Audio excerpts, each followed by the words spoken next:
সবাইকে রাধে রাধে। আজকে পেঁপে দিয়ে বানাবো করু। এইটা শাক বানাবো, পেঁপে শাক। এটা আমাদের আলু দেবো আর এটাকে ছোটো ছোটো করে কেটে নেব মেশিন দিয়ে। এটা দিয়ে করে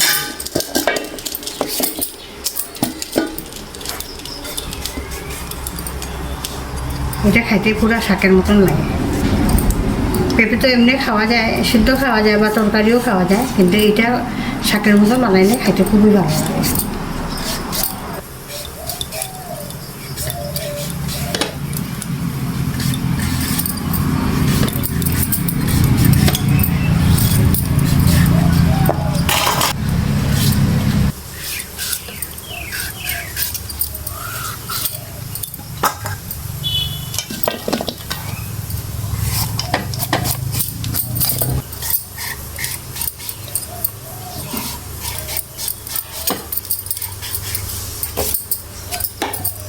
কাটা হয়ে গেল, এখন এটাকে ধুয়ে নেব।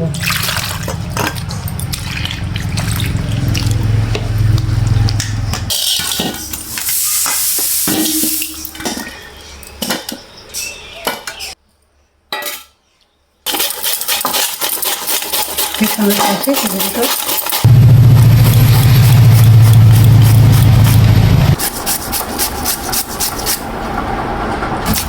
এটা আমার হয়ে গেল সব কটা। কুচি কুচি হয়েছে একদম। এটাকে একটু রেস্টে রেখে দেবো 5 মিনিটের মতো। একটু লবণ দিয়ে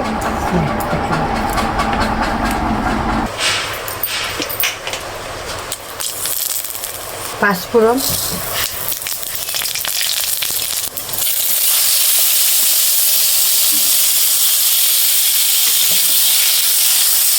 পেঁপেটা দিয়ে দিই।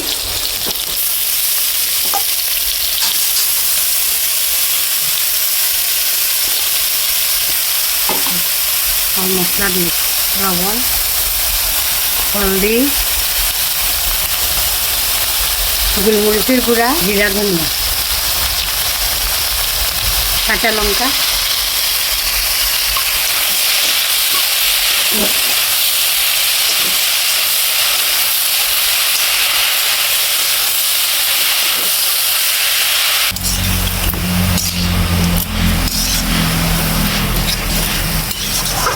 ঢেকে দিই। নেড়ে দেবো। বাঁধাকপি শাকের মতো হয়ে গেছে, পুরো বাঁধাকপি। কেউ বলবে না পেঁপে জমিটা, পুরো বাঁধাকপি হয়ে গেল।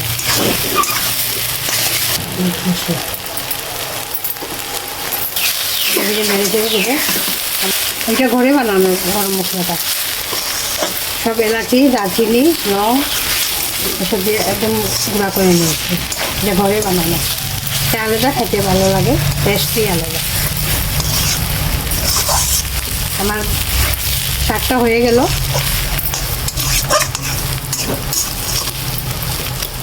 এটা পেঁপে শাক।